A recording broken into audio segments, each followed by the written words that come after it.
সালামু আলাইকুম। আমি নাইম দক্ষিণ কোরিয়া থেকে। ভারতের বিজেপি সরকারের কিছু পাগলা মন্ত্রী আছে।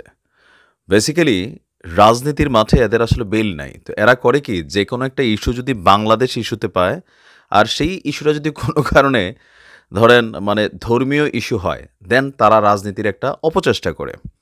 জনগণের সেবা না কইরা মানে বাংলাদেশ ইস্যুতে কি করলো, বাংলাদেশ সরকার কখন পাত দিল, তো পাদের মধ্যে কি ঝোল বের হইল নাকি এটা ধরেন একটা ড্রাই পাদ হইল, গন্ধ আসলে কেমন, মানে এগুলো নিয়ে নানান বিশ্লেষণ করা বিজেপির কিছু মন্ত্রীদের কর্মকাণ্ড হয়ে দাঁড়াইছে। আপনি দেখেন শুভেন্দু মজুমদার এই একটা মানুষ, পশ্চিমবঙ্গের যারা আছেন আমি বারবার বলি, এই লোকটার কথার ফাঁদে আপনারা পা দিয়ে কিন্তু অনেক ধরনের ঝামেলা বাংলাদেশের সাথে ব্যবসায়ী টু ব্যবসায়ীটা লাগাই ফেলছেন।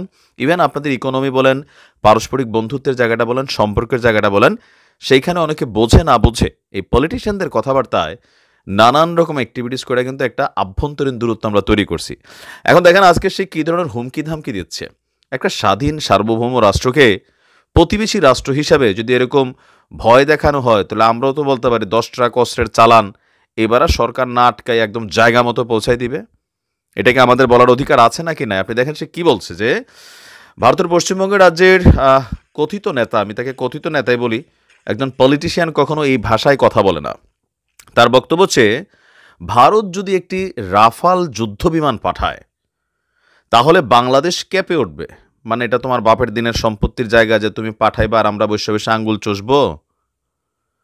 এই গ্লোবালাইজেশনের যুগে ইউক্রেনে যদি রাশিয়ার দখল করতে চাইতো মাত্র 2 দিন লাগতো, কিন্তু 3 বছর কিন্তু এই যুদ্ধ চলছে। এই পাগলারা এই জিনিসটা কি এখনো বোঝে না? বাংলাদেশে যদি এরকম ঘটনা ঘটাতে চায় তাহলে বাংলাদেশের কি মিত্রশক্তি নেই? চীন বসে আঙ্গুল চষবে, পাকিস্তান বসে আঙ্গুল চষবে?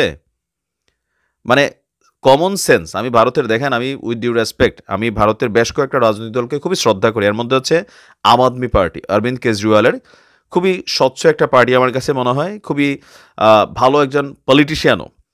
পাশাপাশি তৃণমূল কংগ্রেস আমার কাছে মমতা দিদিরও ভাল লাগে, ওনার রাজনৈতিক পলিসিগুলো ভাল লাগে, এর বাহিরেও কংগ্রেসের রাজনীতিও ভাল লাগে। কিন্তু বিজেপির যে রাজনীতি, এদের রাজনৈতিক যে এথিক্সটা, এটার মধ্যে টোটালি ভেজাল। ভারত সংখ্যা কি বলে সরি ধর্মনিরপেক্ষ রাষ্ট্র হিসাবে নিজেদেরকে দাবি করলেও বিজেপির মন্ত্রীদের, এমপিদের কর্মকাণ্ডে, বিধায়কদের আপনার কাছে কোনো কারণে মনে হয় যে এটা ধর্মনিরপেক্ষ রাষ্ট্র? প্রতিবেশী রাষ্ট্রগুলোর মধ্যে এই বিজেপি সরকার গত 10 বছর ক্ষমতায় থাকার পরে মালদ্বীপ বলেন, ভুটান বলেন, নেপাল বলেন, মানে কোন রাষ্ট্রটার সাথে তারা বন্ধুত্বপূর্ণ সম্পর্ক রাখছে? ফাইনালি বাংলাদেশ ছিল। এই পলিটিশিয়ানদের অতি কথন, কথায় কথা বাংলাদেশকে হুমকি ধামকি দেওয়া, এগুলার কারণেই ভারতের প্রতি বাংলাদেশের মানুষের যে মনক্ষুণ্ণতা, সেটা কিন্তু একটা বড় আকার ধারণ করেছে। তার বক্তব্য হচ্ছে বাংলাদেশের মানুষদের ভারতের সামরিক সক্ষমতা সম্পর্কে কোনো ধারণা নেই। অবশ্যই আছে ভাই, তোমরা বিশ্বের মধ্যে তৃতীয় বৃহত্তম সামরিক শক্তি, ধারণা না থাকলে কি আমরা কথা বলতেছি?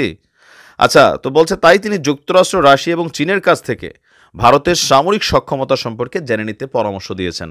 গান্ডু এই যুগে ওই লাগে না, ঠিক আছে? এগুলা ইন্টারনেটে একটা টিপ দিলে চলে আসে। ভারতীয় সংবাদ মাধ্যম টাইমস অফ ইন্ডিয়ার প্রতিবেদনে বলা হয়েছে, গতকালকেও পশ্চিমবঙ্গের বিধানসভার বিরোধী দলনেতা শুভেন্দু বলছেন, ভারত যদি একটি রাফাল যুদ্ধবিমান পাঠানোর সিদ্ধান্ত নেয় তাহলেই পুরো বাংলাদেশ কেঁপে উঠবে। আর তার বক্তব্যের এক পর্যায়ে সে বলছে তাদের মনে রাখা উচিত আলু পেঁয়াজের মতন সামগ্রীর জন্যও বাংলাদেশকে ভারতের উপর নির্ভর করতে হয়। যে দেশ একটি প্যাকেট আয়োডিনযুক্ত লবণ উৎপাদন করতে পারে না, তাদের নিজেদের সীমাবদ্ধতা জানা নেই। কি পরিমাণ গান্ডু হলে এই কথা বেটা! আজ থেকে প্রায় 20 বছর আগে আমরা ছোটবেলা আলিফ লায়লা দেখতাম, তখন একটা অ্যাড দেখাইতো মোল্লা সল্ট, হ্যাঁ, আয়োডিনযুক্ত লবণ। সম্ভবত এটা সে দেখে নাই। এর বাইরেও আমরা এখানে দেখাচ্ছি আপনার। এরপরে সে বলছে আলু পেঁয়াজের কথা। আচ্ছা, বাংলাদেশ যদি ভারত থেকে আলু পেঁয়াজ না কিনে, পচনশীল দ্রব্য, তো বাংলাদেশ কি না খাইয়া মরবে না না খাইয়া থাকবে? বাংলাদেশ কৃষিতে যথেষ্ট স্বনির্ভর একটা রাষ্ট্র। পাশাপাশি আমাদেরকে কৃষিজ পণ্য সার্ভ করার জন্য পাকিস্তান আছে, মিয়ানমার আছে, চীন আছে, তুরস্ক আছে, মিশর আছে। আমরা টাকা দিয়ে জিনিস কিনবো ভাই, 5 টাকাটা প্রয়োজনে 60 টাকা খামো, কিন্তু তোমরাও তো সেল করতে হবে, তাই না? এই যে আলু আর পেঁয়াজ, এটা ধরেন একদম প্রোডাকশন লেভেল থেকে বাংলাদেশে ঢুকতে কতক্ষণ সময় লাগে? সর্বোচ্চ 5 থেকে 7 দিন। এখন এই 7 দিনের মধ্যে যখন বাংলাদেশের মার্কেটে আলু এবং পেঁয়াজটা পাঠছে, ভারতের কি লাভ হচ্ছে না? অবশ্যই লাভ হচ্ছে। আপনি দেখেন এই আলু এবং পেঁয়াজ পাঠানোর জন্য আমরা ট্রাক ব্যবহার করছি, তাই না? কিন্তু আপনি যদি এটা বাংলাদেশে না বেচে অন্য দেশে বেচতে চান, এই উৎপাদন আপনারা যে বিশাল করছেন, সেটাকে আপনি জাহাজে পাঠাইতে হবে কন্টেইনারে। কন্টেইনারের মধ্যে আবার প্রযুক্তিগত সিস্টেম আছে, 2টা কন্টেইনার আছে, একটা হচ্ছে ড্রাই, একটা হচ্ছে যেগুলোকে সংরক্ষণ করা লাগে। যখন আপনি দূর দেশে পাঠাবেন, এই কন্টেইনারের মধ্যে এই পেঁয়াজটা যদি আপনি 1 সপ্তাহের জায়গায় 15 দিন 20 দিনের শিপমেন্টে ফালান, এই পেঁয়াজ কি পেঁয়াজ থাকবে? জীবনও থাকবে না। এগুলো ইনস্ট্যান্ট সেল করা একটা জিনিস। তো তুমি কোন দেশের কাছে বেচবা? এই কথাগুলো কেন বলা লাগতেছে? এই যে এদের গান্ডু মন্ত্রীরা মানে বিশ্লেষণ ছাড়াই ঠুসঠাস করে একটা কথাবার্তা বলে ফেলে। তো তার বক্তব্য হচ্ছে বাংলাদেশ সেনাবাহিনীর পক্ষে। আচ্ছা, এখানে পশ্চিমবঙ্গ বিজেপির সভাপতি সুকান্ত বলছেন বাংলাদেশ সেনাবাহিনীর পক্ষে পশ্চিমবঙ্গের সিভিক ভলান্টিয়ারদের সামলানো নাকি কঠিন হবে। তাহলে আমাদের সেনাবাহিনী নিয়ে এদের বক্তব্যের নমুনা দেখছেন কতটা অপমানজনক বক্তব্য দিচ্ছে। বলছে পশ্চিমবঙ্গের পুলিশকে সহায়তা করার জন্য 2013 সালে আপনার একটা বাহিনী গঠন করা হয়েছিল, যেটাকে বলা হয়ে থাকে সিভিক ভলান্টিয়ার।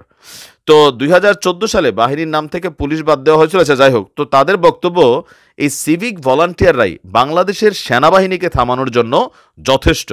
তবে যারা ঢাকার রাস্তায় এই ধরনের মন্তব্য করছেন তারা সরকারি কোনো পদে নেই।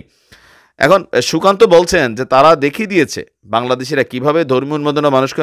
এখন এদের এই ধরনের বক্তব্যের কারণে আমার মনে হয় যে সরকারের উচিত খুবই কঠোরভাবে এদেরকে আসলে মানে রাষ্ট্রীয়ভাবে এদের বিরুদ্ধে ব্যবস্থা নেওয়া, ওই দেশের সরকারের কাছে, যে তোমাদের এসব পাগলা মন্ত্রী সন্ত্রী এদেরকে তোমরা মুখ বন্ধ করাও, নয়তো ভারত বাংলাদেশের মতো জনগণ টু জনগণ যে সম্পর্কের জায়গাটা সেটা আরও খারাপ হয়ে যাবে।